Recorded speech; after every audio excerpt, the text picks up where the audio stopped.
Selamat sejahtera, saya Chelsea Jukirim memegang nombor matriks BP24110076.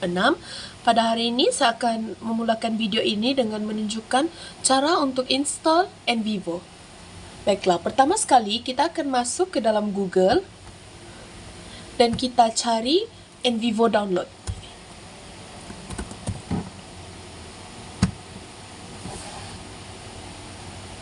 Baiklah, di sini saya akan menggunakan link daripada QSR International.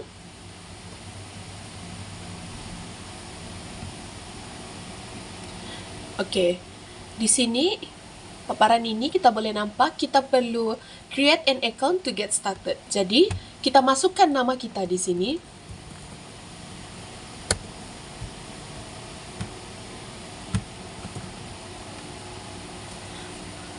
Dan masukkan email yang kita akan gunakan.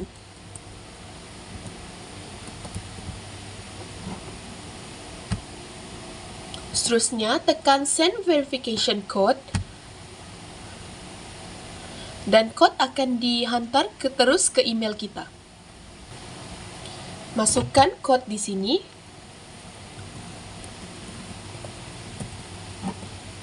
Dan verify your email. Baiklah, seterusnya masukkan password yang ingin Anda gunakan.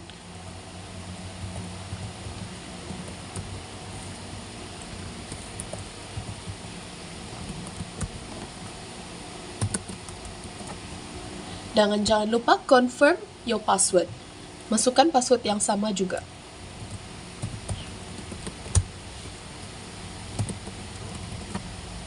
Selepas itu, klik I accept the term of use and privacy policy dan create account.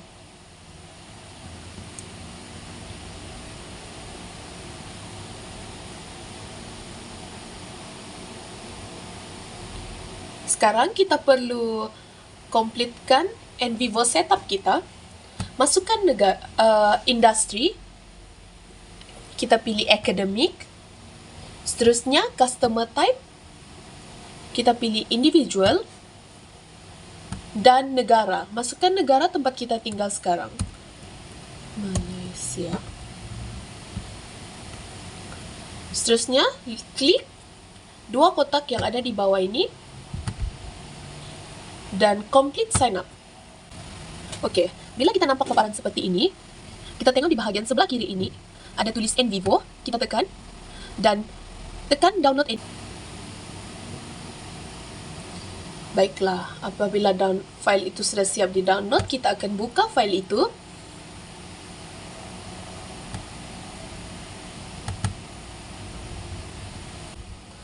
Baiklah, di sini kita boleh pilih bahasa yang ingin kita gunakan. Saya pilih English. Lepas itu tekan OK. Sekarang kita tunggu sebentar.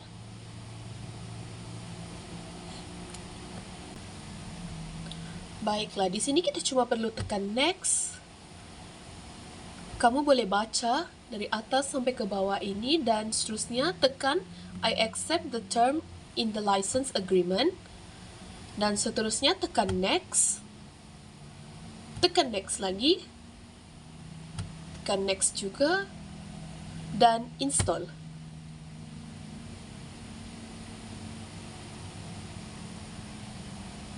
Baiklah, kita tunggu sebentar.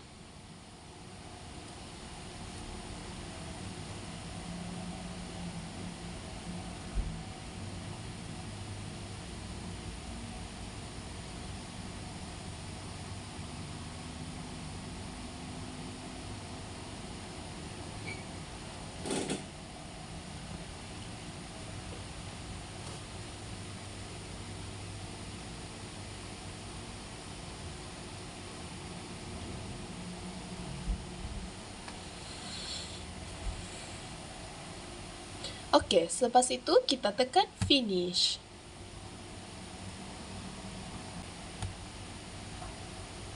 Sekarang kita perlu log into NVivo untuk aktifkan NVivo kita. Tekan kotak biru ini.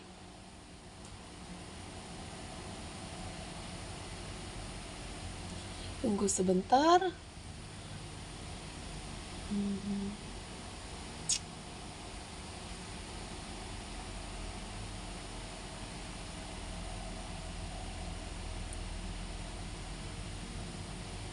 dan activate trial.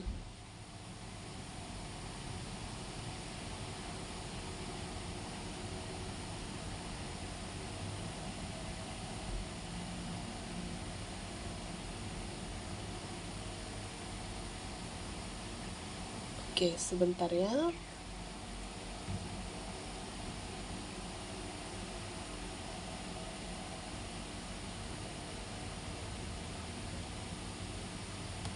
Baiklah, kita tekan ini. Dan NVivo kita sudah siap di-install.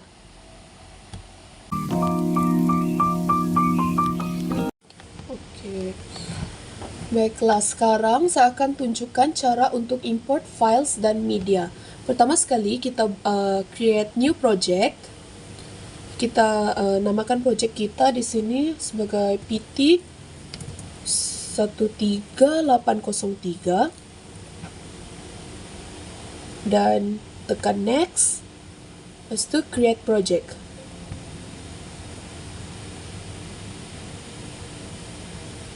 Oke, ini adalah file project yang kita buat tadi. Sekarang saya akan ajar cara untuk buat folder baru dalam project ini. Di bahagian data, di bahagian kiri screen ini, kita boleh tekan right click untuk files. Lepas itu tekan new folder. Dan kita letakkan nama file yang kita ingin masukkan. Sebagai contoh, protokol temu bual.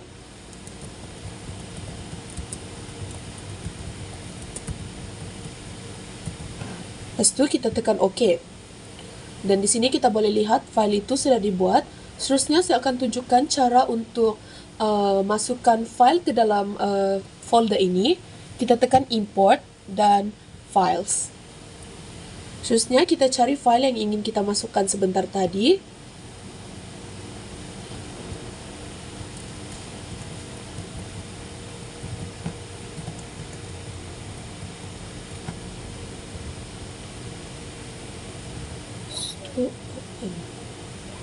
Kemudian kita tekan import. Lepas itu tekan OK. Dan kita boleh lihat protokol temu bual itu sudah masuk ke dalam file ini.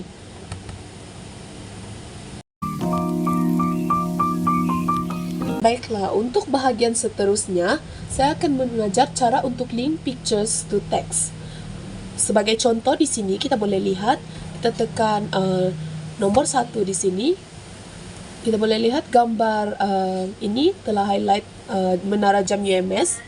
Untuk buat ini kita perlu activate edit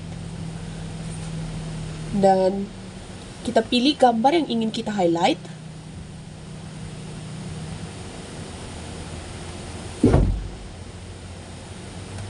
Sebagai contoh di sini saya akan ambil gambar Dewan Chancellor. Dan seterusnya di bahagian region dan konten ini kita insert row dan namakan konten ini sebagai Dewan Chancellor.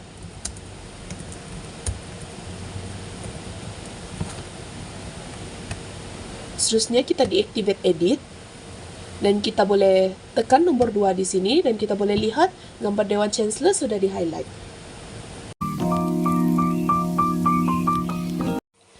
Baiklah, sekarang saya akan menunjukkan cara untuk code teks.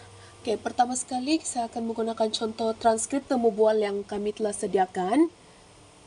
Ini adalah transkrip yang kami sediakan dan saya ada satu contoh yang telah saya buat sebentar tadi. Oke, daripada sini kita pilih satu transkrip. Sebagai contoh di sini saya pilih responden 1. Kemudian kita tekan highlight dan pilih highlight all codings. Kemudian kita tengok, ini adalah kod-kod yang telah saya highlight sebentar tadi. Dan semua kod yang saya telah highlight ini akan masuk ke dalam coding. Sebagai contoh di sini, kita boleh lihat ada satu file, dan satu file. Saya akan berikan contoh cara untuk membuat coding ini. Di sini saya pilih responden 2. Oke, kita tengok di sini untuk soalan yang pertama, kita pilih apa ayat yang ayat yang kita akan code. Sebagai contoh di sini Saya pilih ayat ini. Pengalaman saya agak mencabar pada awalnya sebab saya belum biasa dengan pembelajaran dalam talian. Oke, di sini saya akan highlight. Kita right click dan kita akan code selection ini. Dekat sini saya akan code dia sebagai pengalaman. Code selection to pengalaman. Dan kita boleh lihat di sini sudah masuk satu code untuk responden 2. Dan kita lihat bagian code untuk pengalaman, dia telah masuk 2 code. Saya akan beri satu contoh lagi.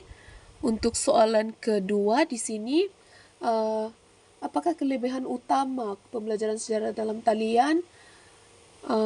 Saya pilih ayat ini untuk dikodekan. Pembelajaran dalam talian memberi ruang untuk pelajar urus masa dengan lebih fleksibel. Di sini saya akan highlight ayat ini.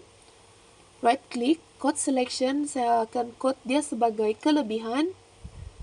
Dan code selection to kelebihan. Dan kita boleh lihat di sini untuk responden 2 sudah terdapat 2 code. Kita lihat di bahagian coding. Untuk bahagian kelebihan ada 2 sudah code termasuk di situ.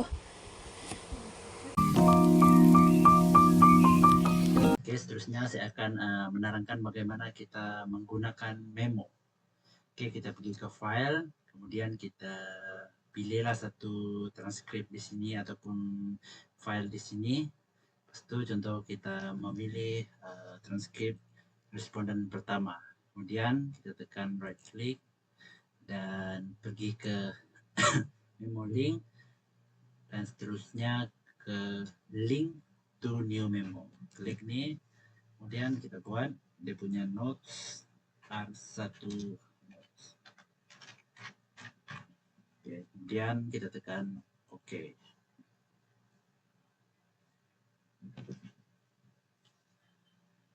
Dia akan muncul paparan begini. Kalau kita mau edit dia, kita tekan edit.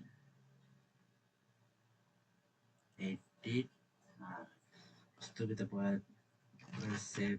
contoh lah, persepsi responden pertama menyatakan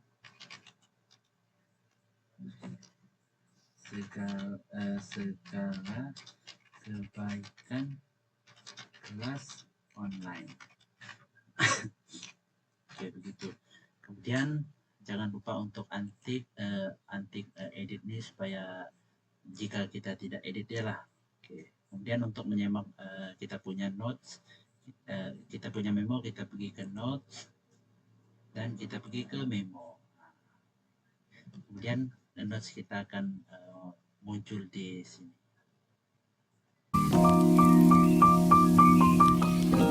Oke, seterusnya saya akan menerangkan bagaimana kita menggunakan coding stripe. Pertama kali kita klik pada transkrip yang kita ingin coding stripe kan ya. Oke, muncul paparan seperti berikut. Kita pergi ke bahagian ini, kita klik dan di sini kita dapat lihat banyak pilihan. Tapi saya memilih selected item. Oke, kemudian apabila muncul paparan begini, kita boleh pilih apa-apa yang kita mau tengok.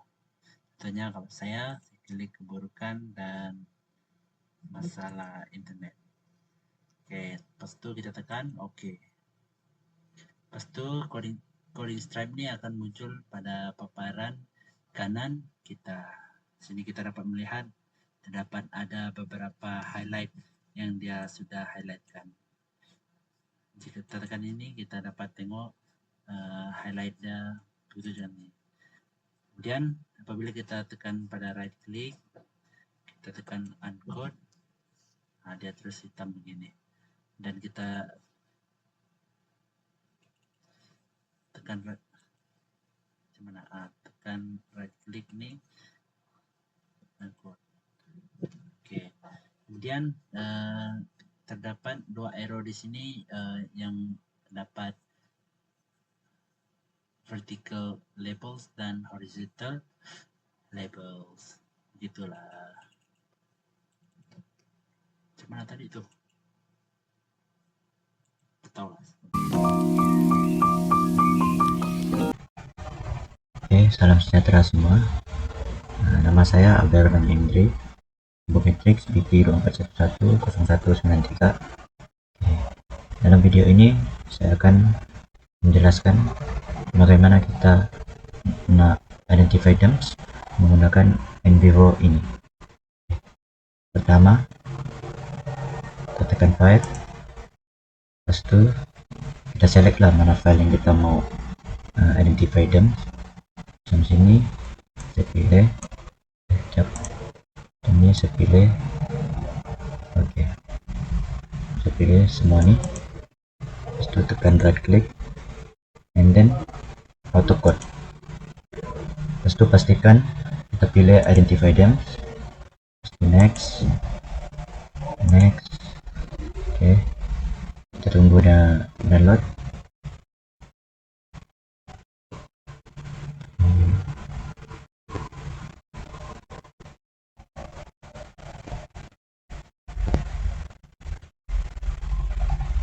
Oke, tunggu install.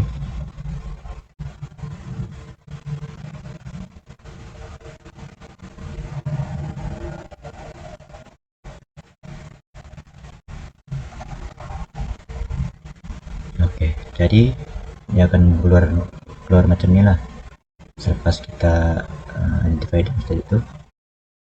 So ini menunjukkan kekerapan yang kita gunakan dalam file yang kita pilih tadi. Jadi inilah yang tema yang telah di generate oleh NVivo ini. Macam ini kan menurut saya. So kita dapat lihat dalam ini. Inilah tema yang dia pilih.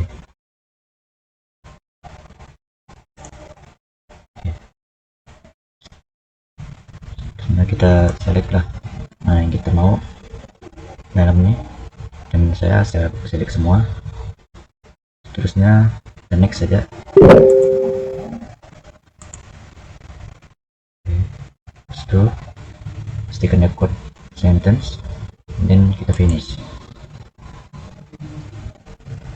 Oke, tunggu dia loading.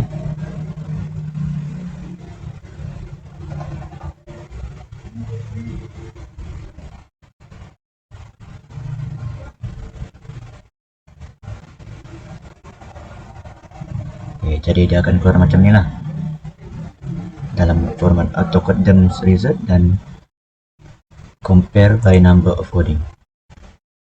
So kita boleh tengok ini contoh untuk compare by number coding reference.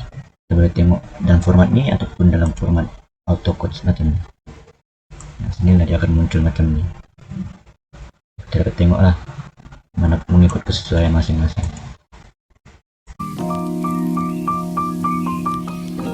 Oke, seterusnya saya akan menerangkan untuk bagian cluster analysis. Oke, so pertama kita pergi bagian explore nih. Setelah itu kita select diagram, pilih cluster analysis, pilih codes, dan next. Dalam bagian ini kita select file dan codes. Oke, kita pilih yang auto codes nih. Oke, jadi kita pilih lah ini tema yang tadi generate tadi di dalam identify terms tadi itu. So kita pilih lah mana kita mau pilih di sini. Ini sebagai contoh saya pilih yang ini. So kita select oke. Terus itu cluster by ini kita pilih cluster by coding similarity. So, kita tekan finish. Nah, so dia akan keluar dalam bagian macam ini lah, item cluster by code similarity. Jadi dalam bagian ini juga kita boleh pilih lah cluster yang kita boleh pilih mengikut kesesuaian masing-masing. Ini ada macam ini ada.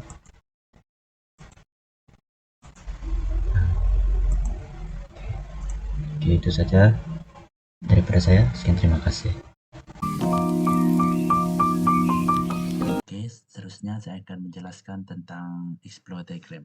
Baiklah, explore diagram ini ialah gambar raja dalam InVivo yang menunjukkan hubungan antara item seperti kod, file temu bual, orang yang ditemu bual, dan atribut.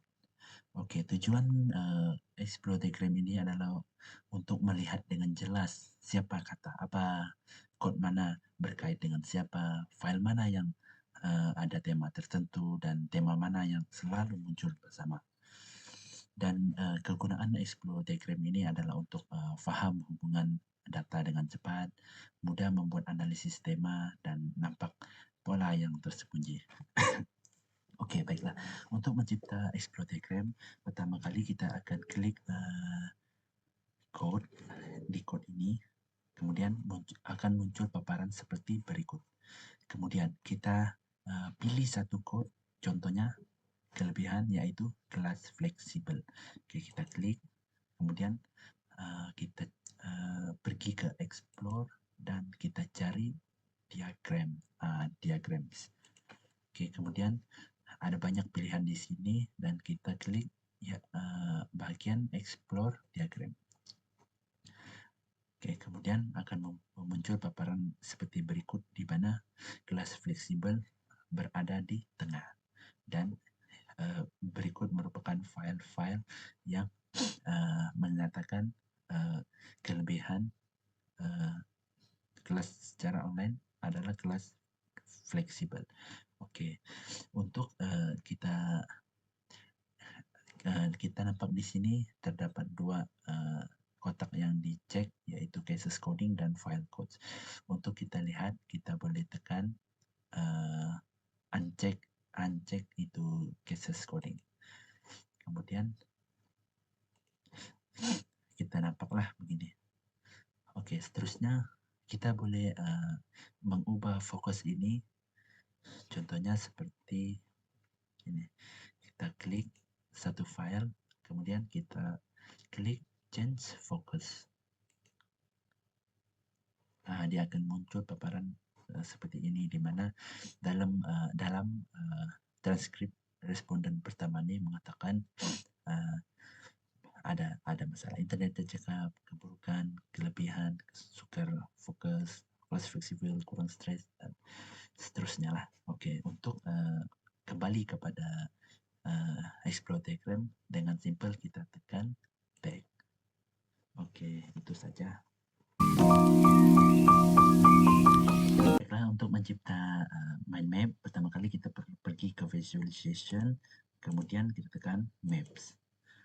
Seterusnya kita pergi ke explore dan cari maps, tekan maps dan kita pilih mind maps. Oke, di sini kita punya tajuk persepsi pelajar terhadap kelas secara online.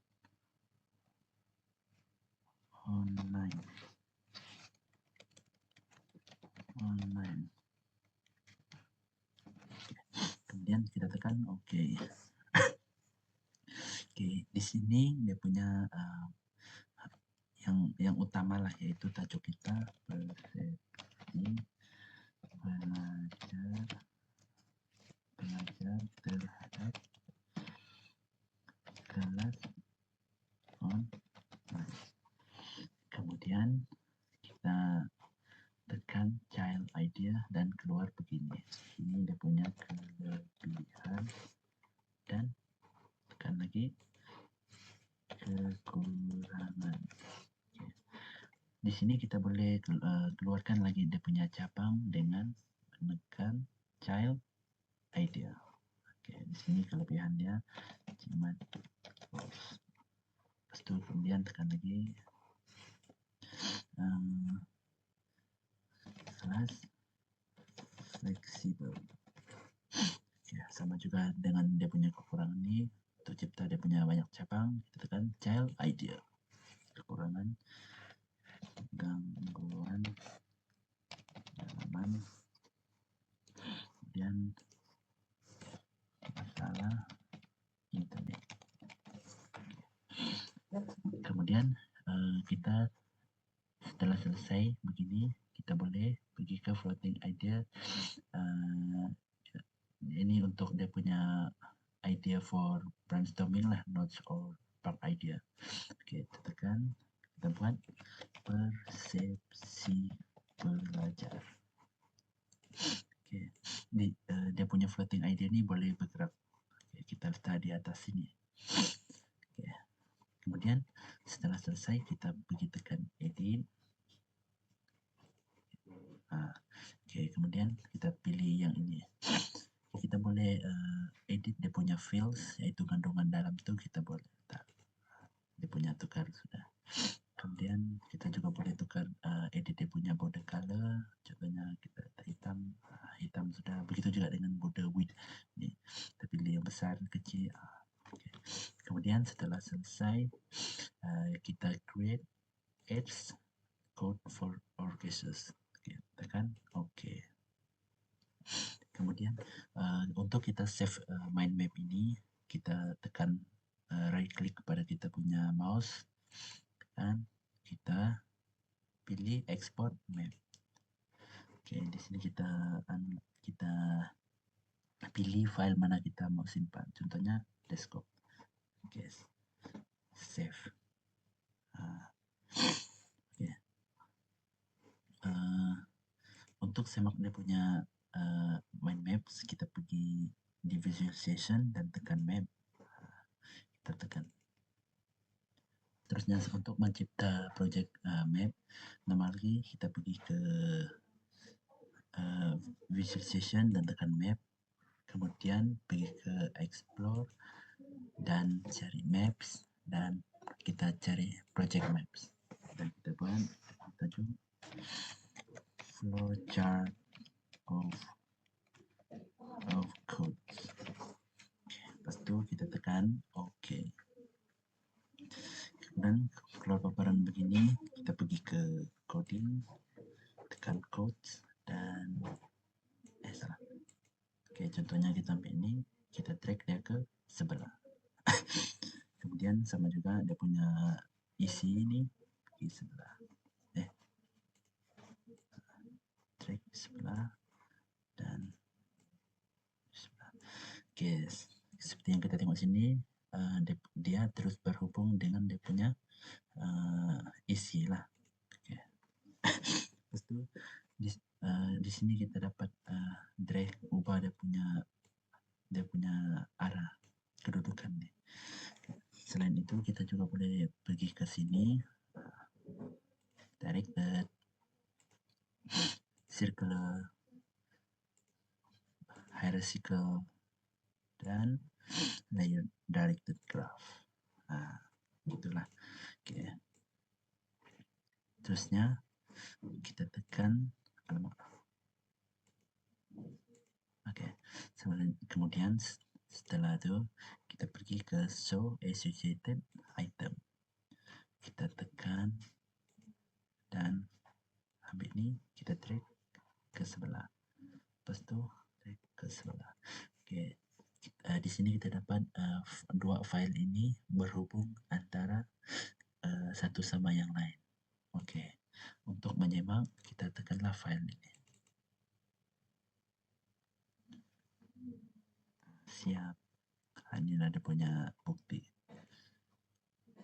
Oke, di sini senang saja kita dapat ubah supaya nampak dengan jelas. Ini responden pertama,